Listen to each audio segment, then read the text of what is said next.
Yeah. You the relationship. Okay, Dr. Sharif. Yeah. So I would say one of my favorite lines is a line that Island delivers to her daughter when she first comes back. And the line is, so is this the excuse that my own Jerusalem has become a dope monkey? Why do you do it? And she's being nice right now. I am being very nice. Very nice. Yes, I'm being tamed. Every time. I'm being tamed. Dope monkey. A dope Monkey. Ooh, that's That my Jerusalem. Yes. Yes. Okay. Yes. You got a line you want to throw at Look, us? and it's for me, it's the same line with my mother. It's just love me, mother. I know I'm messed up. Oh my God. Yeah. How many of us, Don't how you do many it. women out there feel that way? It's like, I know I messed up. Yep. I know I'm messed up. Take me for who I am. Yeah, my mother I know I messed up. Sometimes it's so hard for us to just say, Yeah. I know I messed up. I messed up. Oh, wow. So we're going to end this segment because we have some more characters that are going to come on stage and have a chat with us. But you guys, okay, let's give them a hand because that was awesome. Thank you, ladies and gentlemen. Don't go any place because we're coming up with some more. Mama's Curse of the Corner Blues. Did I get it? Yes. We'll be right back. Thank you. Hello and welcome back. We're back with some more cast members of this wonderful play, Mama's Curse of the Corner Blues, y'all. I mean, I just want to snap my finger to that. It's such a nice mouthful. And we have other members of the cast who we want to get to know and talk to. And I just love your cast. I love them too. Yeah, they're very interesting people. So we're going to move right ahead and let's get introduced to the male first. I want to know what your role is. First, give us your name and the character that you play. Hello, everybody. My name is DDA Sims. I'm playing Victor Vernon Ulysses Grant Sr., better known as Bugs, the local bum. Got a penny? Got a quarter?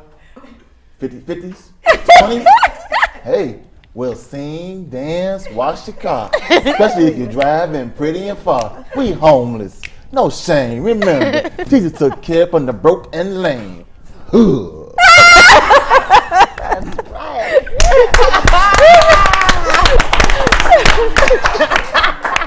Oh my God. I love you, DDA, as your character again? Bugs. Bugs. You come up with some names. Bugs. Bugs, yeah. B-U-G-S? Yes, bugs. All right, Bugs, all right. Well, actually, the Bugs part came because I kind of like pictured it. I'm like, what the heck does that mean? So I went into it. I picked Victor. I'm like, okay, let's go for the V. Then I threw another V, Vernon. Then I couldn't come up with anything else for the U, so I just picked Ulysses in the Grants Senior. And there you go, Bugs. Yes. All right. See, this is what I'm talking. This He is. introduced a whole other bugs. No, it's He said a lot of names there. I'm like, this character has a lot of names. And I am.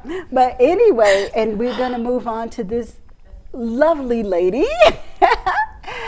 And she has flair all by herself, and you play a character too. Yes. Just give us your name and your character. Well, I'm Sharita Morrell, and I play Shira. I'm one of the ladies of the night. Oh. Yes. A little sass and attitude. I don't like new babies coming in on my territory. Ooh. But I do love money. Money. Oh, wow. Sharita, that was great. I guess that was your character. I hope that just wasn't you, Lady of the Night. That was your character. It's a bit of the character's attitude. Yeah. Yeah. So, how did you like playing that character? And how did you relate to it, seeing as you're so timid and and shy?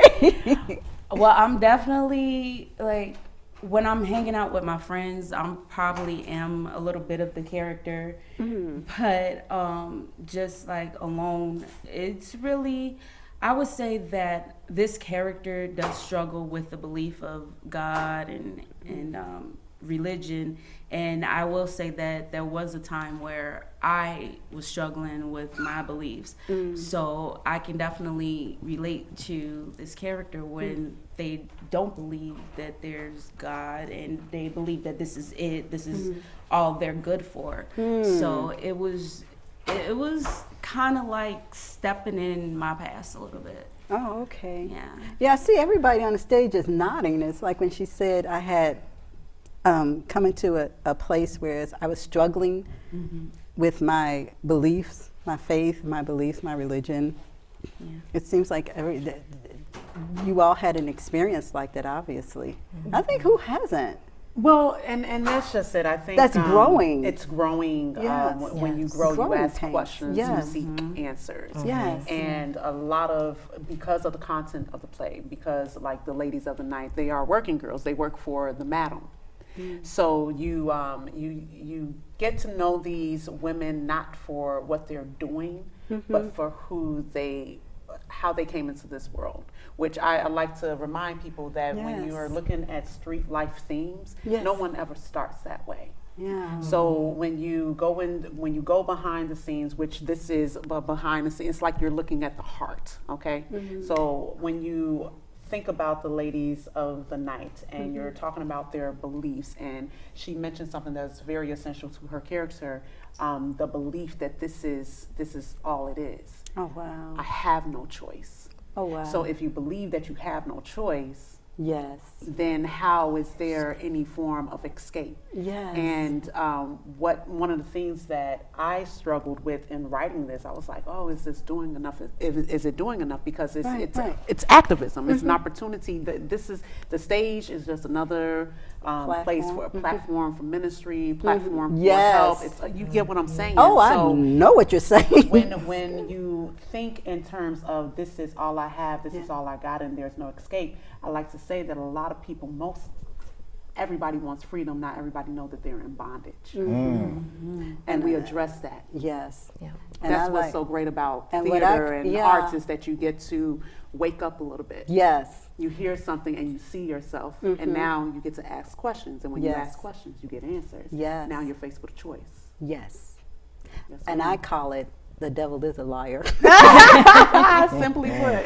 Yes, and he will put lies in your head, and once you latch onto it, it's kind of hard to move out of that space, because now you believe in the lies. We get very up close and personal with that. Yeah.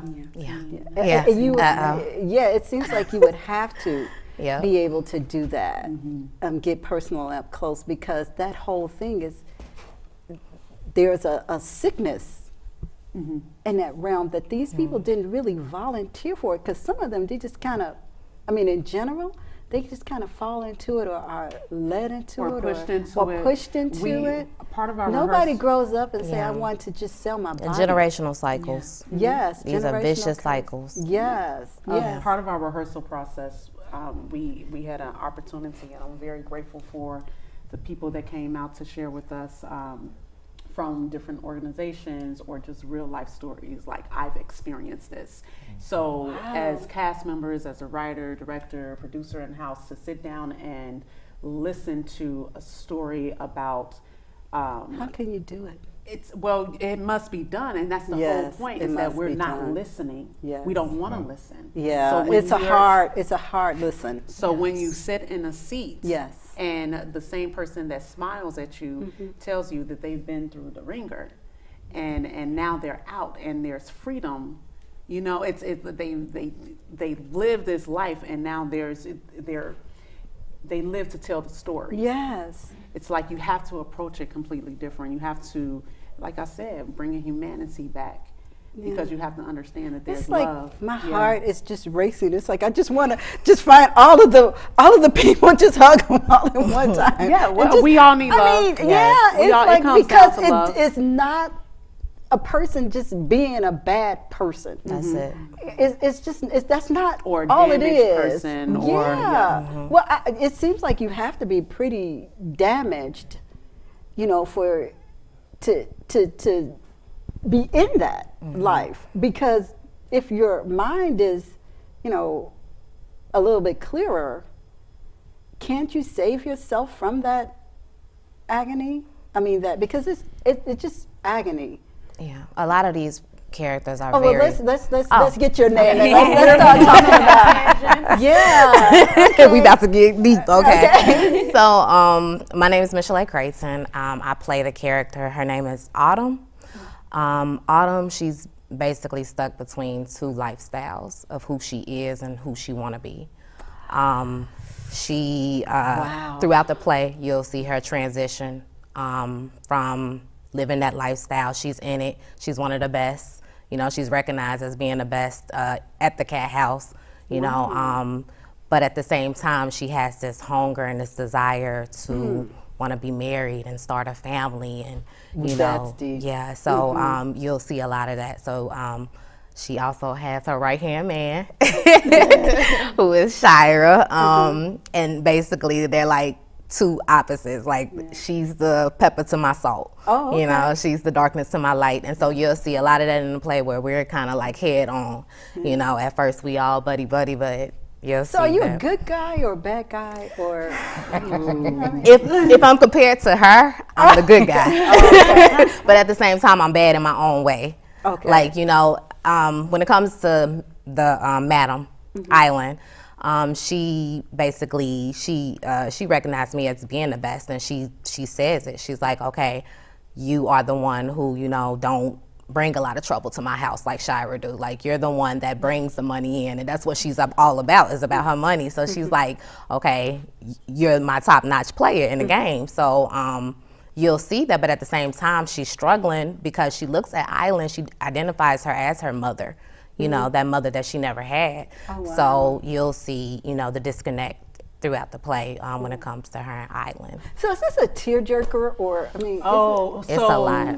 Well, I can't say there's a lot of comedy on this stage right now. The characters of Bug, Shira, Autumn, they Because were. I'm caught between two things. I mean. Well, but you're entering into a world where you are caught between two things. You're entering into a world where a choice is on the table. The cards are being dealt. What you gonna do? Yeah. So you're, I mean, that's the world that we're going into. So I can say that there is light, there is darkness. You will laugh one moment, and then the next moment you will cry. I've witnessed this in rehearsal, watching them. I go home and have to examine my life sometime, and I'm like, I don't even know what's going on. Like, I'm so emotional, and then it's so it's, you are on a ride. I recommend the seatbelt. Be prepared. I just recommend, if you've been watching this for any amount of time, you know that this is a play that you need to see. You need to see it with your grandmother, with your daughter, with your husband, right? As long as they're It's mature. Mature audience. Like to warn And us maybe for your mature- 18-year-old Yeah, there we go. Let's do that. Yeah. and your grandfather whose heart is strong enough to take this. Yes. And but definitely you guys should come out and see it, and you know, give these people some love. There is a lot of artistry that has to be put into this. And do you all have debriefing after the rehearsals? It seems like you would need to just kind of debrief. Self-care is recommended, Yes, You it's like have you would to. have to debrief. Yeah. But anyway, I want to thank you, Mary Q. Angel. See Mama's Curse of the Corner Blues, starring all of these wonderful actors. I'm so glad I had an opportunity to meet you guys over there and everything, everywhere. Okay? Oh, So, yeah, and one more thing. one more thing. Bring some liquor. That's what his character says. Yes. Okay, and with that, we're going to wrap this up. As we say on Today with Audrey K, God is good. You better tell somebody.